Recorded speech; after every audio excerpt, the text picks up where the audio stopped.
Bangladesh cricket team মায়ের দোয়াও পায় না এখন এই দল নিয়ে আমি আশাবাদী না। বাংলাদেশের কোনো প্লেয়ার মনেই করতেছে না যে তাদের ফর্ম খারাপ যাচ্ছে। আলটিমেটলি তাসকিন কিন্তু রেজাল্ট পাইছে। টিম স্পিরিট অনেক বড় একটা বিষয়। পারফরমেন্স যখন করতে পারতেছি না তখন প্লেয়ারদের একটা অনুশোচনা থাকতে হয়। তাদের প্ল্যানিংও ঘাটতি আছে। সাকিব সহ আমাদের যে সিনিয়র আছে অ্যাটলিস্ট টি-20-তে আরও 3-4 বছর আগেই প্রত্যেকের অবসর নেওয়া উচিত ছিল। প্রথম কথা হচ্ছে এই দল নিয়ে আমি আশাবাদী না। শুধুমাত্র এই দলের পারফরমেন্স না, এই দলের যেই মানসিকতা, এই দলের যে অ্যাপ্রোচ, ইভেন আপনি হচ্ছে এই দলের প্লেয়ারদের কথা বলার ধরন দেখলেও আপনি বুঝতে পারবেন যে টিম স্পিরিট অনেক বড় একটা বিষয়। এবার আমরা ওয়ার্ল্ড কাপ আর্জেন্টিনার ম্যাচ দেখছি, আর্জেন্টিনার ওয়ার্ল্ড কাপ জিতছে। আমার কাছে জাস্ট মনে হয়েছে যে মেসির জন্য একটা কাপ নিতে হবে।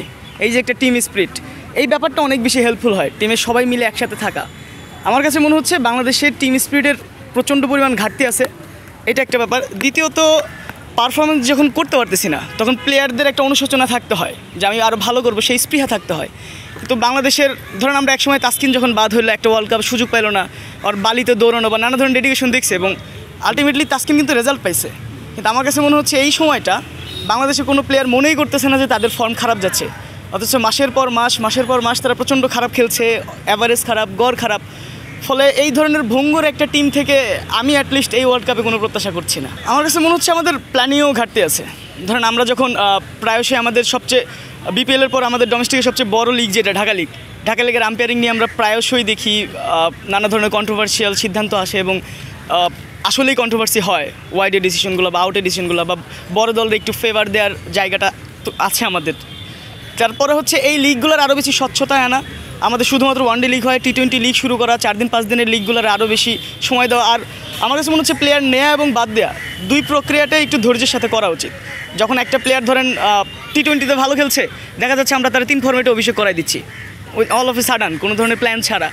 আরেকজন প্লেয়ার খারাপ খেলতেছে ওয়ানডেতে, তারা ধরেন টি-20 টেস্ট থেকেও বাদ দিয়ে দিচ্ছি। ফলে এই যে একটা অগোছালো ব্যাপার আছে, এই ব্যাপারে একটু আরও যত্নশীল হওয়া উচিত যে যখন আমি প্লেয়ার নিব তার একটা সব ফরম্যাটে নির্দিষ্ট সময় প্র্যাকটিস করে পরীক্ষা দিয়ে সে আসবে। আবার যখন কাউকে আমি বাদ দিব একটা নির্দিষ্ট সময় তারা দেখে তারপর বাদ দিব আর কি। বাংলাদেশ ক্রিকেট টিম মায়ের দোয়াও পায় না এখন। আগে হয়তো মায়ের দোয়া পাইতো কিছুদিন আগে, আমার ধরনের এখন বাংলাদেশ মানুষ দোয়া করাও ছেড়ে দিয়েছে এদের জন্য, যে যেই দোয়াই তাদের একমাত্র ভরসা। আর সাকিবদের নিয়ে আমার পরামর্শ হচ্ছে, আমি পার্সোনালি ফিল করি যে সাকিব সহ আমাদের যে সিনিয়র আছে অ্যাটলিস্ট টি-20তে আরও 3-4 বছর আগেই প্রত্যেকের অবসর নেওয়া উচিত ছিল। সাকিবের তো অবশ্যই অবসর নেওয়া উচিত ছিল।